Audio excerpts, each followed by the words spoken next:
সুপ্রিয় দিনী বায়ু বোনেরা, আমরা আজকে জানবো কখন সূরা ইখলাস 21 বার পাঠ করলে সঙ্গে সঙ্গে ফলাফল পাবেন।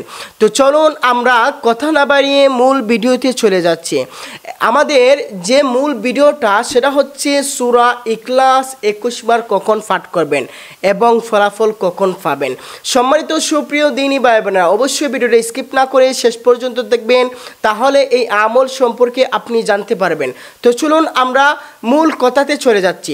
আল্লাহ রাব্বুল আলামিন বলেছেন যে আমি নামাজের মধ্যে শ্রেষ্ঠ নামাজ দিয়েছি তাহাজ্জুদের নামাজ। শ্রেষ্ঠ উত্তম নামাজ আল্লাহ রাব্বুল আলামিন তাহাজ্জুদের নামাজ দিয়েছেন।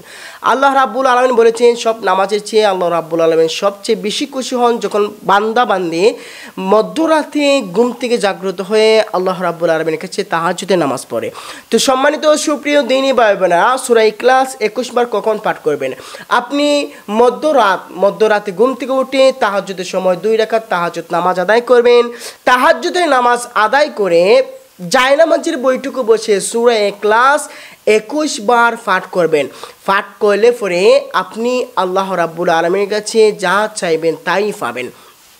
শুধু তাই নয়, এই সূরা ইখলাস আপনি যখন 21 বার পাঠ করবেন, 21 বার পাঠ করলে আপনি রোগ ব্যাধি থেকে বাঁচতে পারবেন এবং পেরেশানি থেকে বাঁচতে পারবেন। আপনার অশান্ত মন শান্ত হবে এবং আপনি আল্লাহ রাব্বুল আলামিনের ভালোবাসা পাবেন, রাসূল কারীম সাল্লাল্লাহু আলাইহি সাল্লামের ভালোবাসা পাবেন।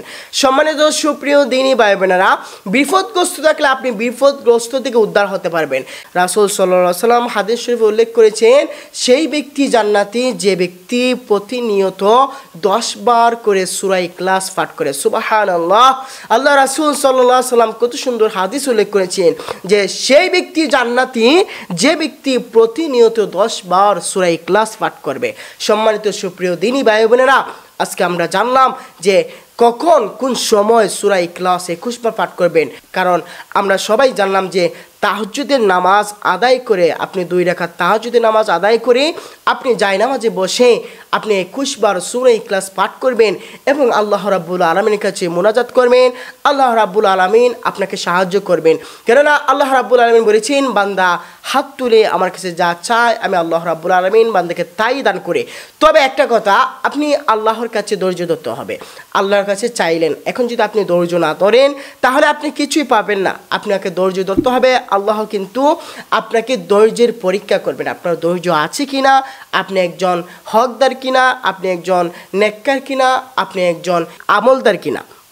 সুপ্রিয় দিনী ভাই বোনেরা, আপনি যখন একজন পরিপূর্ণ আমলদার হবেন, আপনি যখন একজন নেককার হবেন, আপনি যখন একজন পরিপূর্ণ ইমানদার হবেন, তখনই আপনার এই আমলটা কার্যকরী হবে, নাই তো আপনার এই আমলটা কার্যকরী হবে না। আল্লাহ রাব্বুল আলামিন যেন আমাদেরকে বোঝার তৌফিক দান করেন।